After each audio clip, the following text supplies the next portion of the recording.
you're the guy to go to find out if they're going to get their wish. So those rivers are just kind of finicky this summer. There's a lot of water moving through them right now, Todd. Yeah, that stretch of the Des Moines River, the levels are dropping a bit, but in most spots around the state, we've got plenty of liquid moving through those streams and creeks and everywhere else at this hour. Look at this map, for example. Everything is color-coded. These are all river gauges. Where you see those dark blues, which is across much of the state, we have a lot of rivers that are moving a lot of water through them. Stream flow basically just means the amount of water, not necessarily the height, but the amount of water moving through. And a lot of those rivers are in that shape. All the branches of Raccoon, the Des Moines River, the Boone River, the Iowa, the Skunk, etc., are pushing through a lot of that rainfall that we had late last week.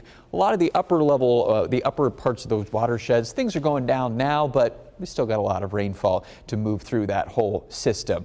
And there's more rain possible this week. Next couple of days, though, just more sunshine. We will decrease this haze as well. This last little band of wildfire smoke we talked about earlier, that's overhead right now. Things will improve as we head towards tomorrow. Our temperatures, though, they will go up, and so will our humidity levels, too. The rainfall, that's probably holding off until late Tuesday night at the earliest. For some folks, more likely into Wednesday for most of Iowa. There's that little streak of smoke you can just make out on the satellite picture at this hour, stretching basically from the Des Moines Metro across Jasper and Mary counties and into eastern parts of Iowa. Other feature on the map, pick out a few clouds bubbling up towards South Dakota and Nebraska. That's sort of the remnants of a front that's trying to move our direction. It doesn't have a lot of help from any systems aloft, though. So far northwest Iowa, first part of tonight could maybe get an isolated shower or a storm.